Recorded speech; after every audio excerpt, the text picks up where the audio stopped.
मतलब block level पे या डिस्ट्रिक्ट लेवल पे नुमाइंदे होते हैं पब्लिक के, हम हर वक्त अपना एहसान जो है जितलाना आवाम पे जरूरी समझते। मैं नहीं समझता था, लेकिन ये एक चीज मैं आपको बता दूं कि एलिगेशन जो है इस वक्त डीडीसी कौंसल ने जो एलिगेशन लगाया है, सबसे पहले तो आप मुझे बताएं कि कोई भी चीज जो होती है वो एडमिनिस्ट्रेशन के बिना नहीं बनती। मैं कहूंगा कि मैं इस वक्त भाषण देना प्राइम मिनिस्टर का शुरू कर दूं और काम चपरासी का भी ना करूं, तो वो मेरे लिए समझ एक शर्मनाक सी एक बात है। तो इसमें जो आपने जो सवाल मुझसे पूछा कि एलिगेशन लगाना तो इनका एक मायन मुद्दा है। एलिगेशन तो इन्होंने 21 दिन पहले भी लगाए, पार्टी पे भी लगाए, एडमिनिस्ट्रेशन पे लगाए, लेकिन मैंने एलिगेशन इसका लगाने का ये मुद्दा था कि मैंने सबसे पहले डीसी किश्तवाड़ का शुक्रिया किया जब उन्होंने ब्लॉक दिवस में 18 करोड़ जो है उसका जो एरिया डेवलपमेंट के लिए फंड्स कीरू प्रोजेक्ट का आया हुआ था, 28 करोड़ है, 10 करोड़ अभी रखा हुआ है, 18 करोड़ का उन्होंने ऐलान किया था। उसके बारे में मैंने डीसी साहब का शुक्रिया किया, क्योंकि ये बड़ी फाइलें यहाँ से बनती हैं। जब ये एलजी एडमिनिस्ट्रेशन के पास ये फाइल यहाँ से बन के गई तो तभी ये पैसा है। ना तो उस फाइल को लेकर मैं गया, ना तो उसको कोई मिनिस्टर लेकर गया, ना तो उसको डीडीसी चेयरपर्सन लेकर गई, ना डीडीसी कौंसल लेकर गया। रहा एलिगेशन का मसला, मेरे पास 1.5 साल प्यास पंचायत में मैं सरपंच रहा, उसके बाद 1.5-2 साल मुझे बीडीसी चेयरमैन हो गया यहाँ पे। लेकिन मैं फैसल साहब से आपके माध्यम से ये पूछना चाहता हूं कि आपके पास 72 लाख रुपया आया, आपने कहां खर्च किया? लेकिन मेरा जो है, मैं आवाम से कहूंगा एक चीज कि मेरा ये वीडियो जो है जिस तक भी ये पहुंचेगा, मेरे खासकर नागसीना ब्लॉक के लोग और मेरे किश्तवाड़ डिस्ट्रिक्ट के लोग इस चीज को जरूर देखें। मैं आज तक ये चीजें जो है दोहराना नहीं चाहता था। सबसे पहले 14 FC की आप बात ले लें, 14 FC पहले भी पंचायतें थी। क्या कहते हैं फाइनेंस कमीशन से शुरू हुआ, लेकिन जब तक ना 14 फाइनेंस कमीशन तक वो पहुंचा, वो आवाम के सामने नहीं था। जब नई क्या कहते हैं सरकार बनी, नए पंच सरपंच बने, ये मैं अपनी बात नहीं करूंगा, पूरे जम्मू कश्मीर की बात करूंगा, फिर जाके 14 FC लोगों के सामने आया। आज नागसीना में पहले एक पैसेंजर शेड हुआ करता था, आज नागसीना के हर मोड़ पे पैसेंजर शेड नजर आते हैं। वो कहां से आए? उसके बाद पहले तो सारे कहते थे नरेगा का पैसा आता है, लेकिन जब से नरेगा शुरू हुआ तब से नरेगा में क्या कहते हैं मटेरियल का पैसा आता था, लेकिन आज तक वो मटेरियल कहां था? वो किसने निकाला? डीडीसी कौंसल ने निकाला। वो भी तो अशरफ ने निकाला, जो नागसीना में आज झगड़ा कर रहे हैं लोग कि एक बोलता है मुझे मटेरियल नहीं मिला, दूसरा बोलता है मुझे मटेरियल नहीं मिला। वो भी तो मोहम्मद अशरफ ने ही निकाला, वो भी तो इसी बीडीसी चेयरमैन ने निकाला। और इसी 14 FC पे और इसी नरेगा पे जो झगड़ा चला बीच में, तो इसने कुछ सरपंचों के साथ मिलके मुझे हटाने की भी कोशिश की, लेकिन वो सरपंच जो थे वो समझदार थे, वो चाहते थे। लेकिन एक चीज मैं आपको बता दूं कि पहले हमारे पास सरपंचों के पास एक आंधली एक चक आता था, वो भी सरपंचों को दिखाने के लिए कि आप सरपंच। आज PMAY सरपंच फखर से कह सकता है कि मेरे वार्ड में इतने PMAY, पंच आज फखर से कह सकता है कि PMAY, आज वो फखर से कहता है कि सौभाग्य की स्कीम, वो आज क्या कहते हैं CSE स्कूलों में बन रहे हैं, वो फखर से कह रहा है। आज बाथरूम के लिए लड़ाई कर रहे हैं लोग, लेकिन जब सरकार दे रही है तो तभी कर रहे हैं ना, जब सरकार देती ना, उसको कोई लाता ना, तो क्यों झगड़ा करते ये लोग? इनका खाली मुद्दा एलिगेशन का है। सबसे पहले इन्होंने इलेक्शन जब जीता तब इन्होंने एलिगेशन लगाना शुरू कर दिया भारतीय जनता पार्टी पे कि ये जमीनें छीन रहे हैं, ये जमीनें छीन रही, ये जमीनें किसी को नहीं दे रहे। जब फॉरेस्ट राइट एक्ट आया गुजर बकरवाल के लिए जमीनों का, ढोकों का, सेंटर की सरकार ने और LG एडमिनिस्ट्रेशन ने जब फॉरेस्ट राइट एक्ट निकाला, अभी नाली, बौंजवा, छात्रों सब जगहों से, मैं क्या कहते हैं डिस्ट्रिक्ट जो FRC की कमेटी है उसमें एक मेंबर मैं भी हूं ST का, जिसका चेयरमैन SCR साहब है। कम से कम लगभग हमने 250 से 300 फाइलों पे अभी तक मैं दस्तखत कर चुका हूं। लेकिन इसका नजरिया क्या है नागसीना ब्लॉक में कि भाजपा जो है ये खाली खोखले वादे हैं, कुछ नहीं है भाई। लोगों को FRC कमेटी जितनी भी पंचायतों में बनी है उनको इसने साइड रखा है, वो लोगों को दस्तखत करके नहीं दे रहे। पिछले दिनों 2-4 दिन की बात है, मैं आपको बताऊं, 2-4 दिन में यहाँ पटेल एल&टी कंपनी को एक जगह जमीन चाहिए थी। उसके लिए एफआरसी कमेटी ने लिखकर दे दिया कि जमीन पे यहाँ कोई नुकसान नहीं है, लेकिन जब लोगों का मसला आता है उस पर एफआरसी कमेटियां नहीं लिख कर देती, उसमें इसका हाथ है।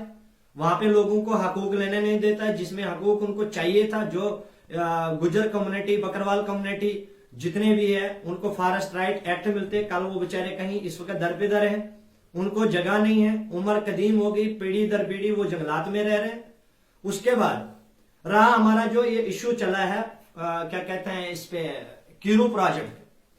कीरू प्रोजेक्ट में मैं आपको बता दूं कि आज तक ये मुझे बताए कि एक भी बंदा इसने वहां पे लगाया किसी भी चीज को। कंपनियां ऐसे नहीं लगाती, एज ए कंट्रैक्टर है कंपनी को अगर हम कंपनी पे दबाव बनाना चाहेंगे, एडमिनिस्ट्रेशन पे दबाव बनाएंगे, ऐसे कंपनियां नहीं लगाती। अगर हमारा अगले के साथ व्यवहार अच्छा होगा, बात करने का ढंग अच्छा होगा, हम बात अच्छे ढंग से करेंगे तो वो भी हमारी बात मानेंगे। लेकिन मैं इसकी तरह किसी का शर्त नहीं फोड़ सकता, मैं इसकी तरह डीसी के साहब के साथ बदतमीजी नहीं कर सकता, एडमिनिस्ट्रेशन के साथ बदतमीजी नहीं कर सकता। मैं बदतमीजी करूंगा, एडमिनिस्ट्रेशन मेरी नौकर नहीं है, वो मेरी नौकर नहीं है, वो पब्लिक की, जनता की नौकर है।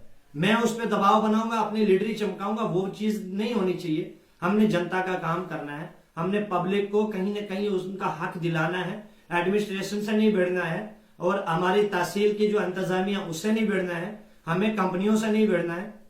18 करोड़ का हमारा मसला है। 18 करोड़ में जब पैसा आया है, वो सबसे पहले प्यास पंचायत एंड छिछा और गलार, जो 3 पंचायतें आमने सामने, जो कि कीरू प्रोजेक्ट में अफेक्टेड है। मैंने वहां पे जो पीएचई डिपार्टमेंट के लिए 2 करोड़ रुपया डीसी साहब ने नहीं दिया था, वो 2 करोड़ का जब हम प्रोजेक्ट बनाने लगे, उसमें सबसे पहले मैंने अफेक्टेड जो फैमिलियां हैं, जो 133 जो है, उनके लिए हमने सबसे पहले उनके लिए पानी का जो सुविधा है हमने वो रखनी है। डीसी साहब की भी ये गाइडलाइन थी, और बाकी भी हमने भी अपने जहन में सोचा कि सबसे पहले जो है ये इनको बन जाए। उस पे उसने एक इशू बनाना शुरू कर दिया, नहीं जी ये किया एडमिनिस्ट्रेशन ने, ये वाह कर रहा है, वो कर रहा है, ये कर रहा है। काफी दिन से मैं भी देख रहा हूं, लेकिन एक्चुअली अगर मेरे को कोई मीटिंग में बुलाता है तो मेरे को मीटिंग में जाना चाहिए जब टाइम है। जिस टाइम पे 11 बजे हमने मीटिंग रखी, 12:30 बजे वो आ गया। 12:30 बजे आने के बाद उसने क्या काम किया कि उसने किरकिरियां करनी शुरू कर दी लोगों के सामने, क्योंकि भाषण देने में वो बड़ा तेज है, क्योंकि वो मदरसा से निकला हुआ है। क्योंकि मदरसा में उनको ज्यादातर भाषण ही सिखाया जाता है। अगर उसने मौलवी कोर्स किया होता, अगर वो मौलवी होता, अगर उसको कुरान की तालीम का पता होता, वो इस तरीके से लहजा इस्तेमाल नहीं करता जिस तरीके से उसने इस्तेमाल किया। अब आपका क्या पैगाम रहेगा नागसीना ब्लॉक? मैं नागसीना की आवाम से ये गुजारिश करना चाहता हूं कि आप किसी की गलतफहमी में ना आए। आप ये काम करें, अगर बीडीसी आपके सामने गलत है, आप मुझे गिरिबान से पकड़ के, जिस दिन अशरफ की चोरियां आपके सामने आएंगी, अगर अशरफ कमीशन लेते पकड़ा गया, या कमीशन लेना अशरफ का कोई किसी ब्लॉक से, किसी डिपार्टमेंट से अशरफ अगर कमीशन खाता हुआ पकड़ा गया, अशरफ को गिरबान से पकड़ के, आप कान से पकड़ के नागसीना ब्लॉक से निकाल सकते हैं।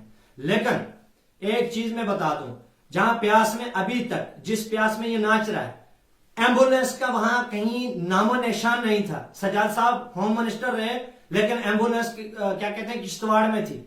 मैंने डीसी अंग्रेज सिंह राणा साहब से रिक्वेस्ट की, एक एम्बुलेंस ली, उसके कागज नहीं थे, वो वापस करवाई। अभी आज दूसरी एम्बुलेंस है। आज हमारे लोगों को इतनी सहूलियत है कि कोई भी बच्चा बीमार हो जाए, कहीं एक्सीडेंट हो जाए, कुछ भी है, 108 पे कॉल करके वो डिस्ट्रिक्ट हॉस्पिटल तक पहुंच सकते हैं। वही लोग कम से कम 4,000-5,000 रुपया बुकिंग देके प्राइवेट गाड़ियों को किश्तवाड़ पहुंचा करते थे। पीएचसी कीरू में इतनी खस्ता हालियत थी पीएचसी कीरू की। आज पीएचसी कीरू को आप देखें, एक्सरे मशीन वहां पे है, सारा कुछ वहां पे है, लेकिन स्टाफ भी है। इस वक्त हम फिर भी जो क्या कहते हैं अटैच हैं हेल्थ के बंदे किश्तवाड़, उनके लिए भी हम लड़ रहे हैं। नागसीना पूरे के लिए हम लड़ रहे हैं, संघर्ष कर रहे हैं। लेकिन ये नहीं है हर चीज जो होती है वो सामने आ जाती है। पब्लिक इतनी अनजान नहीं है कि पब्लिक से कोई बात छुपी है, कोई ऐसी बात है, वो सारी चीजें जो है पब्लिक के सामने आ जाएंगी। सारी हर एक चीज, 72 लाख रुपया इसको मिला, उसमें से इसने टोटल 2.5 लाख रुपया प्यास पंचायत को दिया। जहां के ये परसों लोगों को बोल रहा था, लोग तालियां मार रहे थे, लेकिन हमारे लोग सीधे साधे हैं, क्वालिफिकेशन की हमारे लोगों को कमी है, वो इस चीज को जानते नहीं। अगर वो लोग राजनीति समझते, वो लोग हमारे ये क्या कहते हैं भड़काऊ भाषण समझते, वो लोग हमें नहीं चुनते, वो खुद ही लीडर होते, वो खुद ही एडमिनिस्ट्रेशन के पास आते, वो खुद ही तहसील इंतजामिया के पास जाते, वो खुद ही क्या कहते हैं एलजी एडमिनिस्ट्रेशन के पास जाते या कहीं और दूसरी जगह जाते। लेकिन वो लोग हमें, अगर उन लोगों ने चुना है, लेकिन फैसल का नजरिया जो है, फैसल का नजरिया खाली फोकले भाषण देना, लोगों को गुमराह करना, लोगों को उनका ध्यान भटकाना, लेकिन कहां नजर आता है? फेसबुक पे कहां नजर आता है? या तो वो कहीं मीडिया में 24 घंटे होता है वो क्या कहते हैं डिस्ट्रिक्ट चेयरपर्सन के साथ में, लेकिन क्या मिला 21 दिन में? मुझे बताएं ना। मैं इनसे एक सवाल पूछना चाहता हूं आपके माध्यम से कि 21 दिन इन्होंने धरना लगाया, पहले इन्होंने डंगडोरू में लगाया, उसके बाद आके यहां पे लगाया, और ये क्या कहते हैं ड्यूकम के पास गए, तो क्या मिला इनको? उसी डीसी के पास गए ना, जिस डीसी के आज मैंने अगर इसके कहा दिया कि मैं शुक्रगुजार हूं डीसी साहब का, अगर उस पे इसको इतना ही जलन हो गई, फिर किसने इनका धरना हटाया? डीसी साहब ने। क्या मिला जिन नौजवानों के ये वाह वाह कर रहे थे? क्या मिला उन जो नौजवानों को? भर्ती करवा दिए, जेपी में भर्ती करवाए, अफगान में करवाए, एलएनटी में करवाए, पटेल में करवाए, कहां करवाए? लेकिन ये मुझे बताए ना कितने करवाए इसने, नहीं तो मैं दिखाऊंगा ना कंपनी में कितने। और उसके बाद एक चीज और कह रहे हैं, ये पिछली बार इनकी भाषण सुन रहा था कि कुछ लोग जी चिट्ठियां देते हैं। ये बार बार जो एलिगेशन लगाते हैं, ये में कोई हाथ नहीं है, ये मैं कह रहा हूं। मेरे पास इस वक्त मेरे ब्लॉक में 3 कंपनियां काम कर रही हैं, अफगान, एलएनटी और पटेल, लेकिन वहां पे मैंने आज तक तो कभी नहीं देखा कि कहीं सुनील शर्मा की चिट्ठी लेके कोई वहां पे लगाओ, और कभी नहीं उसने कहा कि मेरा फलाना बंदा वहां लगाना है वो लगाओ। लोग खुद लग रहे हैं, जिसके पास जो टेक्निकल एंड है वो लग रहा है, जैसे हेल्पर की पोस्ट निकलती है हेल्पर लग रहे हैं। आज इस वक्त मैं बताऊं, आज ही इस वक्त हमारे वहां के 2-3 लड़के, अभी 4 लड़के लगे हैं इस वक्त, 4 लड़के आज ही उनको ज्वाइनिंग मिली, लेकिन वो भी तो यहाँ के। और ये एलिगेशन लगता है कि बार बार भाजपा अपने लगा रही है जी, बीजेपी के अपने लगा रहे हैं, बीडीसी अपना लगा रहा है, सुनील अपना लगा रहा है। ये मुझे जरा काउंटिंग करके दिखाए ना कि हमने भाजपा ने कितने लगाए आपने। लेकिन मेरा नजरिया ये है कि मैं कोई जात पात, कोई पार्टी पक्ष ना देखता हूं ना देखूंगा, क्योंकि मैंने हलफ लेते वक्त ये कसम खाई है, ना जात देखूंगा, ना पात देखूंगा, ना पक्ष देखूंगा किसी का। मैंने कोई ऐसा बंदा जो है कंपनी में, ऐसा बंदा किसी की ये नहीं कहा कि ये फलानी पार्टी का है, कांग्रेस का है, पीडीपी का है, ये एनसी का है, इसको मत लगाइए। कोई भी एक बंदा खड़ा होकर बता दे मुझे नागसीना में कि जिस बंदे को ना लगने दिया हुआ अशरफ ने। ये खाली इनके इल्जाम हैं, ये खाली इल्जाम तराशी करते हैं। इसलिए मैं आपके माध्यम से क्या कहते हैं एडमिनिस्ट्रेशन से भी कहूंगा, और क्या कहते हैं डीडीसी जो चेयरपर्सन है पूजा ठाकर जी, उससे कहूंगा कि जरा आपने डीडीसी काउंसिल मेंबर को जरा संभाल के रखें, इसको भड़काऊ भाषण के लिए मत उछालें। अभी ये नाजान है बेचारा, अभी मदरसे से निकला हुआ है, अभी इसको लीडरी का पता नहीं है, लीडरी कैसे करते हैं। टोपियां लगा के लीडरियां नहीं होती हैं, भाषण देने से लीडरियां नहीं होती है, लीडरियां होती हैं काम करने से। इंशाल्लाह मैं एक बात और आपको बता दूं और नागसीना के लोगों को भी बता दूं, जिस दिन मैं ये कुर्सी छोड़ूंगा चेयरमैन की, उस दिन आप लोग गले से पकड़ के मेरे से एक एक बच्चा हिसाब ले लेना, उस दिन बताना, उस दिन आप सवाल करना, मैं जवाब दूंगा कि अशरफ ने कोई काम किया या नहीं किया। इसने 72 लाख में उन्हीं लोगों को दिया है जो कि इसके साथ चमचे थे, जो इसके साथ इलेक्शन में चलते थे, उन्हीं लोगों को लगाया, उन्हीं लोगों के वो ही चमचागिरी करके उनको पैसा दिया। लेकिन मैं पैसा चमचों को पैसा नहीं दूंगा, लीडरों को पैसा नहीं दूंगा। मेरा काम, मेरी पार्टी का नजरिया, मेरा नजरिया, खासकर मेरे जो नजरिया है, मेरी पार्टी का जो नजरिया है, जो मेरे को हिदायत मिली है क्या कहते हैं एक्स मिनिस्टर जनाब सुनील शर्मा जी से, कि मैं किसी की जात पात को नहीं देखूंगा, किसी को कुछ नहीं देखूंगा। मेरा जो भी गवर्नमेंट की जो भी गाइडलाइन होगी, जो भी उनकी स्कीम होगी, वो गरीबों तक पहुंचाता रहूंगा, आवाज उठाता रहूंगा। इन्होंने 3 हमले मेरे पे पहले कर लिए, परसों भी कर लिए। जब तक मैं कुर्सी पे रहूंगा इनके हमले से नहीं डरूंगा और इनके दबाव से नहीं डरूंगा, कुछ भी नहीं। डीडीसी का जब इसका रिजल्ट था तब भी इन्होंने हमला करवाया, 250-300 लोग जमा करके, तब भी इसने करवाया। उसके बाद इसका एक और नाकाम होगी इसकी साजिश, जो इसने कि मेरे को सरपंच चेयरमैनी से हटाने के लिए इसने कुछ सरपंचों को आपने साथ लिया था, वहां से भी नाकाम हो गया। इंशाल्लाह इसमें भी नाकाम होगा, लेकिन जैसे ये चल रहा है नाकाम ही रहेगा। कोई नहीं, इस तरीके से मैं फैसल को भी कहूंगा, इस तरीके से जिस तरीके से तू ये कर रहा है, बीच में लाके किसी से वीडियो बना के वो सोशल मीडिया पे डालना, उस तरीके से ना अशरफ झुकेगा, ना झुकता है, ना कभी झुकने वाला है, ना झुकने वाले बाप का बेटा है। शुक्रिया।